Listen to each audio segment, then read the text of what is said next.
Кытай эл республикасына кирүүгө уруксат кагазын алуу өткөн жылы август айынан бери татаалдашкан. Негизги себеп Кытайдын Бишкекте жайгашкан элчилигине террордук чабуул жасалганында. Андан бери бир катар өзгөрүүлөр болуп, айдоочуларга виза берүү электрондоштурулган. Ошентип жумасына берилүүчү уруксат кагазын алуу 2-3 айга созулган. Шопур болуп иштегениме 20 жыл болсо, мына 1 жылдан бери кыйынчылыктар өтө катуу болуп атат. Кандай күрөш керек, буну эми ушул бийликтегилер чечет экен. Визаны айрымдар 6-7 айдан бери ала албай жатышат. Бишкек шаарына берилүүчү уруксат кагазына жетүүнүн жол акысы эле 5000 сомго жетет. Атайын барган соң кезек жетпей кайра куру кайтып келген учурлар да арбын.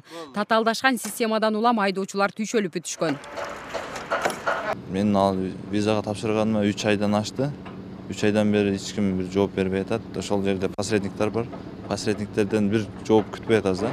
Мындай жооп бере атабыз, мындай эртең бүрсүгүнү буйрса, мындай среда, понедельник деп эле чозуп атышат, эртең деп эле. Кытайга виза алуу маселесин чечип берүү талабы менен бүгүн Ошто оор жүк ташуучу айдоочулар жыйын курушту. Югтранс, Трансордо жана айдоочу коомдук бирикмесинин кызматкерлери өкмөт башчыга кайрылуу жасашты. Сапар Жумакадырович, жакырчылык менен күрөшөбүз десеңиз, кыргыз элин жумуш менен камсыз кылабыз десеңиз, сизден бирден-бир сураныч. Биринчи Эрлан Абдулдаевди, экинчи жана Эркин Асанакунов дегенди тез жоготуп бериңиз бизге. Тышкы иштер министрлигинин Оштогу өкүлчүлүгү болсо бул маселе бир канча жолу көтөрүлгөнүн айтты. Буга Кытай тараптын чет өлкөлүк жарандарга виза берүү тартибин катаалдантканын себеп болгонун айтууда.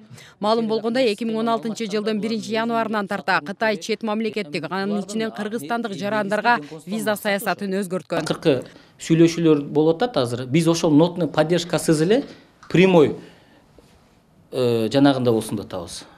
Прямой кайрылсын депчи.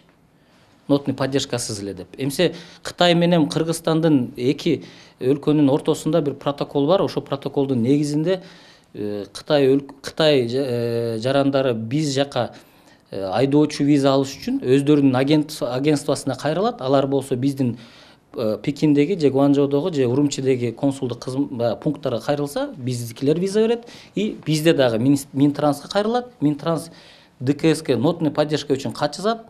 Нотный поддержка менен биздин айдоочулар барып виза алат. Буга чейин оор жүк ташыган айдоочуларга виза берүү күнүнө 3 саат гана берилген.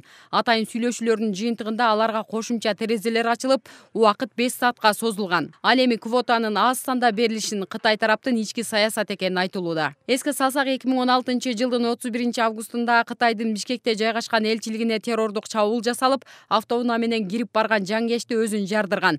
Дипломаттардан эч ким жабыркаган эмес. Ошондон кийин коопсуздук чаралары өтө күчөтүлүп, Кытайга виза алуу маселеси татаалдаган эле. Бегима Асанова, Азам Бузириков, Ынтымак.